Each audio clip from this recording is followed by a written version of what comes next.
Saudara-saudari umat beriman yang terkasih dalam Tuhan kita Yesus Kristus, jumpa lagi dalam Renungan Harian MSC Indonesia, edisi Kamis 12 Juni 2025. Saudara-saudari yang terkasih, hari ini kita mendengarkan pernyataan Tuhan Yesus yang amat tegas, lugas, dan penuh harapan bagi kita, para pengikutnya. Jika hidup keagamaanmu tidak lebih benar daripada hidup keagamaan para ahli Taurat dan orang-orang Farisi, kalian tidak akan masuk ke dalam kerajaan surga. Saudara-saudari yang terkasih, jika Tuhan Yesus menghendaki suatu cara beragama yang lebih benar dari kita, pertanyaannya, cara hidup keagamaan yang seperti apakah itu? Tidak lain adalah hidup keagamaan yang berlandaskan kasih, sebab Allah yang kita imani adalah kasih. Ketika Tuhan mengatakan dalam Injil hari ini, jangan marah, jangan menyebut orang kafir atau jahil, dan harus berdamai dengan sesama sebelum memberi persembahan kepada Tuhan. Di sana Tuhan menghendaki sebuah cara hidup keagamaan yang dilandaskan pada kasih sayang, yang mengutamakan kedamaian, yang mengutamakan persaudaraan. Saudara-saudari yang terkasih, kita di Indonesia sangat kaya dengan hidup keagamaan. Setiap umat beragama menjunjung tinggi nilai-nilai keagamaan. Sama-sama berbicara tentang cinta, belas asih, dan kedamaian. Namun, tidak bisa dipungkiri bahwa kita masih sulit mewujudkannya dalam hidup sehari-hari.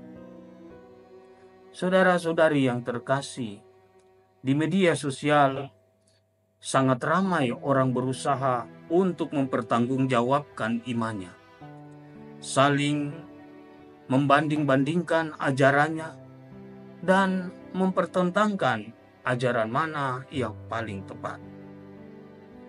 Orang berdebat saling menantang, seolah-olah kalau menang debat berarti agama itu yang paling benar. Buah dari itu semua adalah permusuhan, perpecahan, pelecehan, penistaan, dan lain-lain.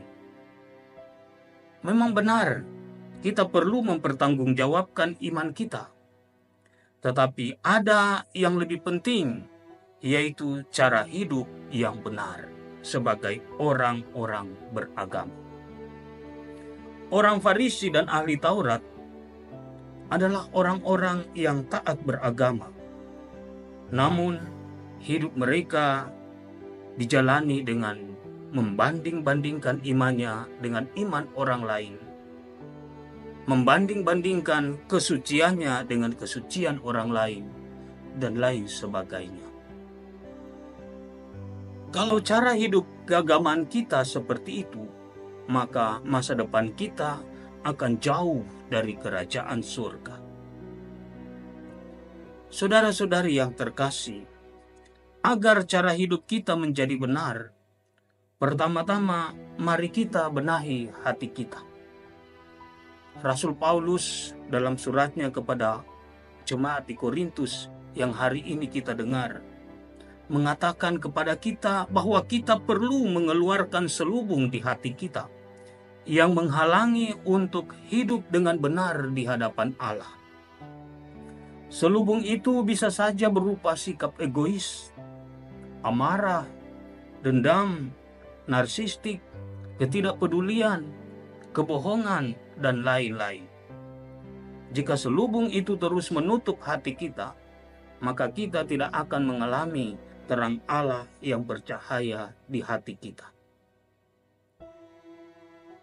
Saudara-saudari yang terkasih, Paus Fransiskus dalam ensikliknya yang terakhir yang berjudul Dilexit Nos mengatakan, hati adalah tempat ketulusan. ruang di mana tidak ada kebohongan dan kepalsuan. Hati adalah fondasi bagi semua bangunan hidup yang kokoh, karena tidak ada yang bermakna bila dibangun tanpa hati. Karena itu saya mengajak saudara-saudari sekalian, mari membangun hidup keagamaan kita dengan benar, dengan pertama-tama membenahi hati kita. Dan mari jadikan hati Yesus sebagai sumber rujukan kita untuk memiliki kualitas hati sebagai orang beragama, sebagai orang beriman yang benar dan penuh kasih. Tuhan memberkati kita.